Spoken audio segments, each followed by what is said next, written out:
작년 그러니까 바로 한 달 전 12월 1일 동아일보 기사에 이런 내용이 기사 보도가 됐는데요. 중국의 광저우라는 곳에서 미국인 뉴욕으로 가는 여객기가 한 대 있었는데 이 여객기 안에 타고 있던 70대 중국 여성이 갑작스럽게 막 급하게 스튜디오스를 부릅니다. 왜 그러냐고 그랬더니 다른 게 아니라 우리 신랑 남편이 지금 소변이 안 나와서 죽어가고 있다고 빨리 살려달라고 부탁을 해요. 스튜디오스가 가보니까 아랫배가 수박이 하나 이렇게 들어간 만큼 굉장히 부풀어 있고 호흡이 가빠지고 있는 거예요. 소변이 안 나와서 이렇게 된 거죠. 그래서 급하니까 기내 방송으로 혹시 이 비행기 안에 의사 선생님이 타신 분 계십니까? 지금 한 환자분이 아주 고통스러워하고 있는데 속히 계시면 저희에게 알려주시면 감사하겠다고. 근데 그 방송을 들었는데 의사 두 분이 마침 그 기내에 탔던 거예요. 장홍이라고 이름하는 외과 의사하고 샤오잔상이라고 하는 혈관 외과 의사가 그 비행기 안에 타고 있어서 급하게 찾아간 거예요. 가보니까 뭐 수박만하게 돼 있어요. 원래 우리 모든 사람들이 평균적으로 이 방광 안에 오줌이 찰 수 있는 건 300ml에서 많으면 500ml 정도는 찰 수가 있대요. 그러면 머리에서 인지를 해요. 너 많이 찼다. 쏟아내라. 그러면 화장실 가서 쏟아내야 되는 건데 이게 부풀어 가지고 1000ml 정도 지금 이게 들어가 있는 거예요. 얼마나 놀랬겠어요. 의사 선생님들이 가지고 온 의료기구를 이용해 가지고 이 계속 하는데 안 되는 거예요. 왜 안 되냐면 이분이 이미 벌써 이 방광에서 나와야 될 오줌이 전립선 비대증으로 인해서 안 나오는 거예요. 아무래도 안 나와요. 수축이 안 되는 거예요. 장홍이라는 의사가 할 수 없으니까 구멍에다가 우유 빨대를 집어넣어 가지고 입으로 빨아내기 시작을 하는 거예요. 그 더러운 오줌을 쭉 빨아가지고는 뱉어내고 이거를 이분이 뉴욕까지 가는 동안 37분간 계속 빨아내는 거예요. 조금 빨아내고 나중에 그 오줌이 다 빨아져 나왔을 때 할아버지의 호흡이 정상이 되고 완전히 낫는 기적이 일어났다라는 거예요. 나중에 장홍이라는 분한테 인터뷰를 했어요. 아니 어떻게 오줌을 빨아낼 수가 있냐고. 어떻게 됐냐고. 저는 아무것도 안 보였습니다. 오줌이 더러운지 안 더러운지 모릅니다. 이 환자가 죽어가는 분을 살려내야 된다는 그 일념으로 빨았습니다. 하지만 두 번째 빨 때는 역겨운 냄새가 나기 시작을 했는데 구토가 나올 만큼 어려웠지만 살려야 된다는 그 일념으로 계속 빨아서 결국 살려낼 수가 있었다라는 거예요. 여러분, 사랑의 힘이 환자를 살리는 거예요. 의사가 아무리 좋은 장비를 갖고 있고 아무리 많은 의과에 어떤 지식이 있어도 사랑이 없다면 살려낼 길은 없는 거죠. 여러분, 이 세상에서 사랑하면 최고의 사랑은 예수님이 가진 사랑이에요. 이 사랑은 완벽한 사랑이고 이 사랑으로 여러분과 저를 사랑하시는 주님인 줄로 믿습니다. 이 주님의 은혜가 오늘 이 본문에 나와 있는 이야기를 통해서 여러분과 저에게 은혜롭게 전달되기를 원합니다. 오늘 누가복음 13장 10절을 다 같이 보시면 예수께서 안식일에 한 회당에서 가르치실 때에 이렇게 나옵니다.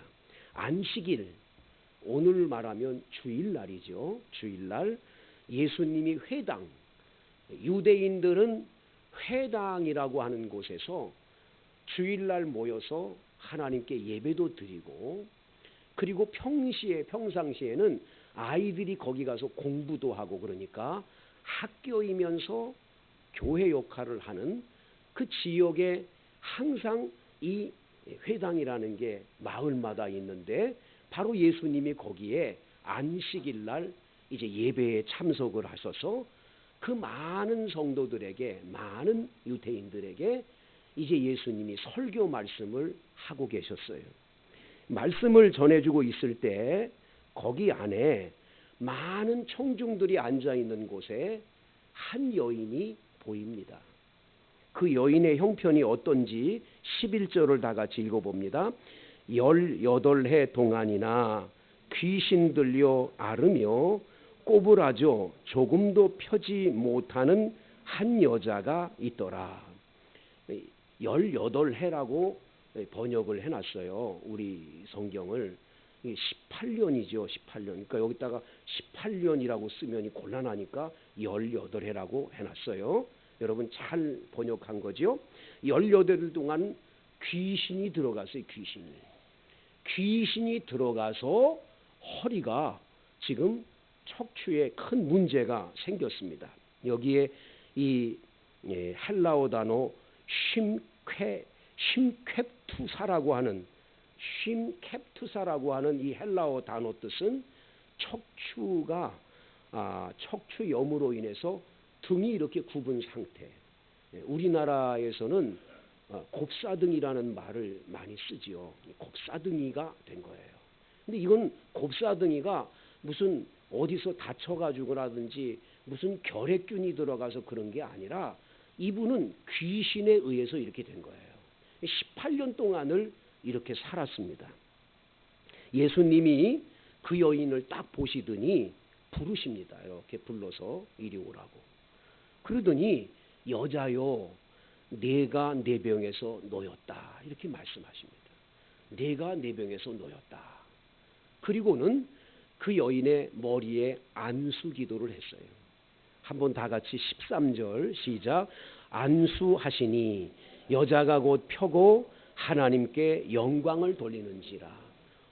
안수하는 순간에 귀신이 떠나가 버리고 그 여인의 그 등에 있던 이 곱사등이의 허리가 완전히 펴지는 기적이 일어난 거죠. 이 놀라운 기적을 체험하게 된 것입니다. 여러분, 이러한 기적은 예수님 당시에만 있었고 지금은 안 일어날까요? 우리나라의 공주대학교에 백기연이라고 하는 교수님이 계십니다. 그분은 50년 동안 곱사등이로 사셨습니다. 어렸을 때부터 곱사등이어서 아이들한테 계속 놀림을 받고 그분은 정말로 할 수 있는 게 딱 한 가지밖에 없었어요. 애들한테 왕따를 당하고 놀림을 당하니까 공부밖에 없으니까 열심히 공부를 해서 대학의 교수님이 됐어요. 근데 교수님이 됐는데 이 백기연 교수님이 어느 대학의 교수님? 음대학대학의 교수님이에요. 근데 이분이 이순신 장군에 대한 오페라를 한번 만들면 세계적인 오페라가 될 거다. 이래가지고는 자신이 가지고 있는 돈을 다 투자하고 또 다른 사람들한테 돈을 많이 구워다가 이거를 무대에 올려서 오페라 공연을 한 거예요.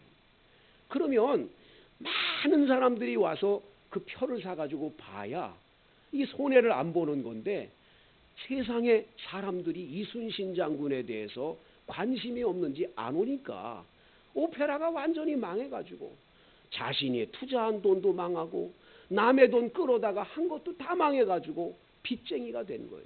너무너무 힘든 거예요. 자, 몸은 불구요, 빚쟁이요. 살 길이 막막한 거죠. 기가 막힌 거예요. 근데 어느 날 이 교수님 아내 되시는 집사님이 다른 분하고 교수님 다른 분 부인하고 전화를 하면서 어려우니까 우리 기도원 가서 기도하자고 서로 그러더라는 거예요. 그래가지고 이 백기현 교수님이 너무 아내가 미안하니까 빚지고 너무 힘들게 사니까 내가 같이 기도원 가주면 우리 아내 좀 마음 편안할까 해가지고 기도원 같이 가기로 한 거예요. 같이 갔는데 기도원에 가가지고 집회가 열리는데 이 몸이 굳고 그러니까 무릎을 꿇고 계속 있을 수가 없는데 거기는 의자가 없는 그런 기도원이라는 거예요. 그래가지고 너무 힘든데 이상하게 누가 자꾸 만져요, 여기를. 누가 만지는가? 뒤돌아봤는데 아무도 없는 거예요. 기도할 때도 만지고 자꾸 만지는 거예요. 누가 만지나? 나중에 보니까 아무도 안 만지는데 주님이 와서 만진다는 생각이 확 드는 거예요. 아, 주님이 나를 만져주시는구나. 주여, 나는 죄인입니다. 주님, 나는 빚을 지고 온 빚쟁이입니다. 아버지, 돈 좀 주세요. 그리고 기도했는데 갑자기 주님이 말씀하시더라는 거예요. 기현아, 내가 너요, 네 곱사등이의 이 아픔을 내가 안다. 네가 50년 동안을 이렇게 고생하며 눈물을 흘려 살았지. 내가 너 허리를 고쳐줄게. 내가 펴줄게. 그러시더니 주님이 만지기 시작을 해주시는 거예요. 뭐 허리를 만지는데 뭐 손, 발 다 움직이면서 놀라웠게 내가 하는 게 아니요. 하나님이 다 하시는 거예요. 주님께서 하시는 거예요. 이래가지고 나중에 숙소로 돌아오는데 숙소에서도 계속 오셔가지고 호흡을 하게 하시고 막 계속 매만져 주시고 해가지고 그렇게 등이 굽었던 그 모든 곱사등이를 완벽하게 치료해 주시는 거예요. 새벽 4시에 일어나가지고 거울을 보니까 이 등이 굽었던 게 싹 펴져가지고 완전히 건강해지는 기적이 일어나는 거예요. 지금은요, 전국을 다니고 전 세계를 다니면서 하나님이 나를 이렇게 고쳐준 하나님이라고. 우리 주님이 이렇게 했다고. 옛날 사진을 보여주면서 자신의 역사를 계속 간증하는 그런 역사가 나타나는. 여러분, 주님은 지금도 살아계심을 믿으시기 바랍니다. 옛날 얘기다. 아니요. 지금도 살아계셔서 역사하시는 주님인 줄로 믿습니다. 이제 예수님이 이렇게 고쳐주고 나니까 다른 사람들은 다 하나님께 영광을 돌리는데 꽃빛딱선이 있잖아요. 꽃빛딱선이 있어요. 그걸 하나님께 영광을 안 돌리고 그걸 비판하는 사람이 있어요. 비판하는 사람. 누군지 한번 다 같이 14절을 읽어봅니다. 시작. 회당장이 예수께서 안식일에 병 고치시는 것을 분내어 무리에게 이르되 일할 날이 엿새가 있으니 그동안에 와서 고침을 받을 것이요 안식일에는 하지 말 것이니라 하거늘. 회당장이 바로 이 회당의 장이요. 이 회당장이라는 사람이 그 광경을 보고 하나님께 영광 돌리다. 어떻게 곱사등이가 저렇게 낫냐. 그 감사해야 되는데 아니 안식일 날에 필이면 하냐고. 월화수목금 토일도 있는데 무슨 그렇게 안식일 날 꼭 가야 되냐고. 내일 하면 안 되냐고. 이렇게 비판하는 거예요. 참 안타깝지요. 여러분, 모든 걸 이런 회당장이처럼 잣대를 가지고 살펴보면요, 은혜가 안 돼요. 은혜가 안 돼. 회당장이 말 100번 옳지요. 맞는 얘기예요. 하나님께서 일하지 말라고 그랬으니까 안 해야죠. 그러나 여러분, 18년 동안을 귀신이 들려가지고 곱사등이로 살아가는 저 불쌍한 여인, 지금 안 고쳐지면 언제 고쳐줍니까? 다음에 내일 오면 고쳐줄게. 지금 당장 저 여인은 불쌍한 사람인데 지금 당장 고쳐주면 얼마나 좋아요. 18년을 고생했으니까 고쳐줄 때 그 기쁨과 감격이 얼마나 크겠어요. 내일 와라, 모레 와라 그러지 말고요. 지금 고쳐주는 게 얼마나 귀한 일이에요. 그런데 그걸 비판하는 거예요. 안식일 날이라는 것 때문에. 그런데 예수님이 뭐라고 대답하시는지 15절을 보세요. 주께서 대답하여 이르시되 외식하는 자들아 너희가 각각 안식일에 자기 소나 나귀를 외양간에서 풀어내어 이끌고 가서 물을 먹이지 아니하느냐. 그러면 18해 동안 사탄에게 매임받은 이 아브라함의 딸을 안식일에 이 매임에서 푸는 것이 합당하지 아니하냐. 자기들은 안식일 하면서도 자기 집에 있는 소나 나귀가 물을 먹고 싶다면 끌러가지고 가서 물을 다 먹이는 일을 하잖아요. 하물며 한 여인이 18년 동안 귀신에게 붙들려서 매임을 받았는데 아니 안식일 날 소하고 나귀는 그렇게 하면서 그 여인의 매인 걸 풀어주는 게 뭐가 잘못이냐 말이에요. 예? 그게 그렇게 잘못된 거냐 이거예요.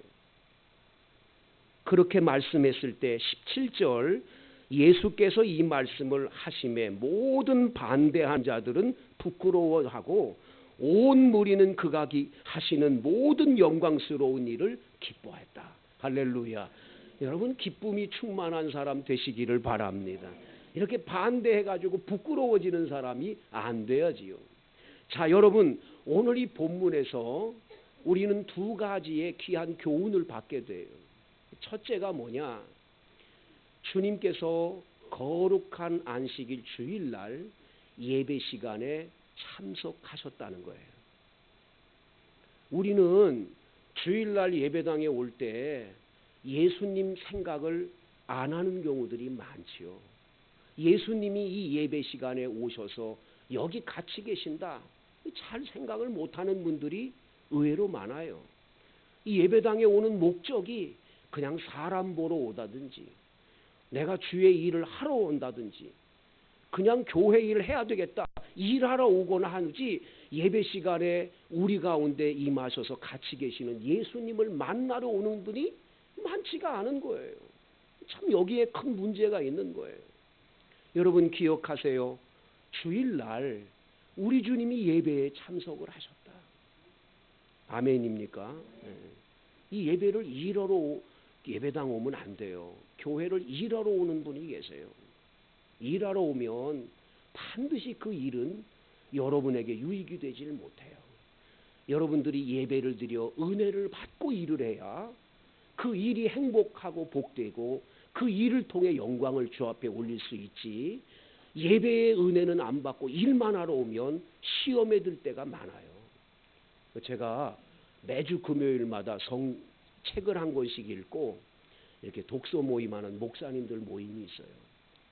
근데 어느 날 목사님 한 분이 막 얼굴이 너무 안 돼가지고 오신 거예요. 그래서 목사님 얼굴이 안 돼가지고 왔는데 그분 얘기가 그거예요.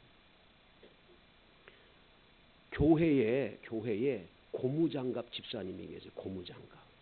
고무장갑 집사님이라는 분은 어떤 분이냐? 주일날 딱 도착하면 제일 먼저 고무장갑 딱 끼고 주방 들어가 일하는 거예요. 이 일을 얼마나 열심히 잘했는지 몰라요. 그래서 사람들이 우리 집사님 했어요. 근데 얼마 안 있다가 새 가족이 한 분이 왔는데 이 사람도 고무장갑이야. 얼마나 이 사람도 고무장갑 끼고 들어가서 일을 잘하는지 두 사람이 일을 하니까 너무너무 교회가 좋은 거예요. 야, 이제는 주방 일을 이 두 분이 해주니까 우리는 행복하다 그랬어요. 근데 어느 날 문제가 생긴 거예요. 양념을 깨소금을 넣고 뭘 넣어야 되는데 왜 그걸 안 넣냐? 이쪽에서 그러니까 저쪽 고무장갑이 뭔 소리냐? 우리는 이렇게 한다. 이래가지고 둘이서 네 방법이 옳으냐 내 방법이 옳으냐 고무장갑끼리 싸우기 시작을 하는데 그냥 말하다가 그냥 말로 끝나면 될 건데 나중에 한 고무장갑이 상대편 고무장갑 머리끄댕이를 잡아가지고 막 이렇게 된 거예요. 너 혼자 다 해먹어라 그러고 갚버리고 나도 안 한다 그러고 갚버리고 가지고 그날 점심도 못 먹고 다 끝났다는 거예요. 이거 어떻게 되냐? 목사님 너무 마음이 아프니까.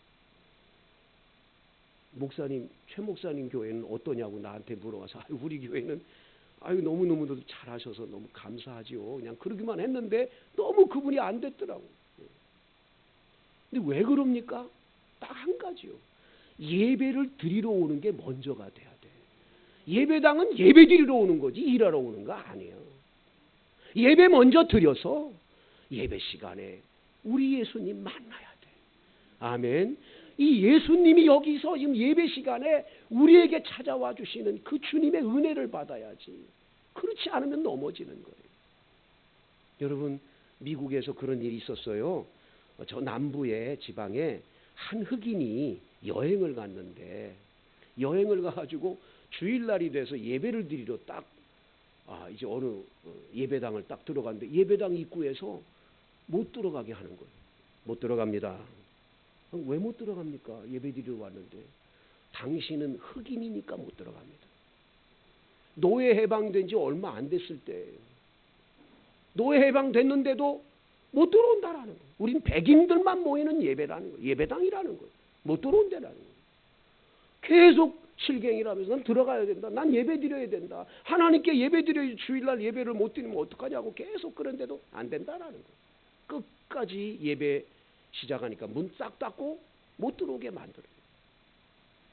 이 흑인은 너무 가슴이 아프니까 계단에 앉아가지고 울고 있었어요. 펑펑 울었어요. 어쩌다가 내가 흑인으로 태어나서 이런 꼴이 되고 하나님께 예배도 못 드리나. 그래 자기 신세가 한탄돼서 울고 있는 거예요. 그런데 여러분, 그 계단에 앉아서 울고 있는 그분 옆에 하얀 옷을 입은 분이 나타났어요. 누군가 봤더니 예수님이에요. 예수님이 이렇게 말해요. 눈물 닦아라. 나도 저 안에 한 번도 들어가 본 적이 없다. 자, 이 무슨 뜻인지 아세요? 예수님 한 번도 거기 참석하지 않는 예배, 그런 모임, 그게 교회일까요? 그 예배일까요? 아니죠. 여러분, 우리의 예배는 항상 이 교회 올 때마다 나는 예수님 만나러 간다. 예수님 오늘 예배 시간에 만나줄 것이다. 이 기대감 속에 예배당으로 달려오는 저와 여러분 돼야 될 줄로 믿습니다. 두 번째 우리 교훈이 뭐죠? 오늘 본문에서 예수님께서 그 많은 사람들을 보다가 18년 동안이나 그렇게 귀신에게 붙들려서 너무나 고생하던 그 여인의 그 아픔을 보신 거예요. 예수님은 우리 예배에 참석해서 그냥 우리 예배를 받기만 하시는 게 아니라 여러분 한 분 한 분을 보시는 거예요. 여러분이 어떤 형편에 있는지, 사정이 있는지, 여러분이 어떤 것 때문에 슬퍼하고 괴로워하는지, 무엇 때문에 아파하는지 다 보고 계시는 거예요. 그리고 주님께서는 그 문제를 해결해 주시는 사랑 많으신 주님이신 줄로 믿습니다. 예수님의 사랑은 얼마나 큰지 안식일이 생각나지 않으셔. 오로지 그 불쌍한 여인 하나, 정말로 18년 동안이나 너무너무 고생한 그 여인 고쳐줘야 되겠다. 그래서 그 여인의 더러운 귀신을 쫓아내고 그 여인을 고쳐주는 기적을 보여주시는 거예요. 저는 요즘에 새해가 들어서 우리 성도들 가정을 이렇게 신방하는데 특별히 사업처 신방을 하고 있지 않습니까? 지난주에 너무 놀란 얘기를 들었습니다. 우리 교회 집사님 한 분 식당이 너무너무 잘 돼서 번호표를 받고 기다렸다가 밥을 먹는 그런 식당인데 갑자기 겨울에 손님이 다 끊어져가지고 처음으로 마이너스, 한 달에 마이너스가 됐다. 너무 힘들다는 거예요. 너무 마음이 아픈 거예요. 어떻게 그렇게 종업원들은 안 나가는 거예요. 난 여기서 끝까지 있겠다는 거예요. 내보낼 수도 없는 거예요. 어려운 거죠. 제가 금요일 심야기도나 새벽기도나 수요일 날 저녁에 예배 드릴 때 이제 저 혼자 기도를 마지막까지 하다 보면 아무도 없어요. 다 가고 그러면 온풍기를 다 끄고 그리고 뒤에 방송실에 방송장비 그대로 켜 있으니까 제가 끄고 이렇게 집으로 갑니다. 이번 주 금요일 날도 우리 다 같이 기도를 하고 교인들 가고 저 혼자 남아서 온풍기 끄고 뒤에 이제 방송장비 딱 끄고 나오는데 꽝 소리가 나 깜짝 놀랐어요. 그러니까 이쪽에 유아실에서 한 집사님이 나오는 거예요. 그분은 그 안에서 너무너무 힘든 문제를 놓고 하나님 앞에 옆에 사람 들리지 않게 기도하러 들어갔다가 기도 끝나고 나오신 거예요. 나와서 같이 이야기를 하는데 얼마나 살기가 녹록지 않은지 힘든지 자녀들은 많고 어떻게 이 모든 것들을 이겨낼 수 있을까? 다니던 직장에서 이젠 그만둬야 되고 여러 가지 형편이 어려운 거예요. 여러분 그 얘기를 들었을 때 얼마나 목사가 마음이 아픈지 집에서 저녁에 이게 잠자리 들면서 내가 그런 기도까지 했어요. 하나님 저한테 어떻게 복권을 맞추게 해주시든지 뭘 해가지고 한 20억 좀 줘가지고 우리 교인들 빚도 좀 갚고 이렇게 좀 생활하는데 좀 어렵지 않게 좀 어떻게 해줄 수 없을까요? 너무 가슴이 아프네요. 막 그러면서 제가 기도를 하고 잠이 들었어요. 성도 여러분, 그때에 제가 우리 주님으로부터 들은 은혜의 말씀은 다른 게 아니었어요. 내가 안다. 사랑하는 귀한 하나님의 자녀들의 아픔을 내가 안다. 그 고생, 그 아픔을 내가 모르는 게 아니다. 바로 그 주님이 이 예배 시간에 오셔서 여러분 한 분 한 분을 보시고 계시고 여러분에게 은혜를 베풀어 주실 줄로 믿습니다. 그래서 우리 주님이 여자야, 내가 네 병에서 노임을 받았다. 이 주님의 말씀이 여러분 한 분 한 분의 귀에 들려질 줄로 믿습니다.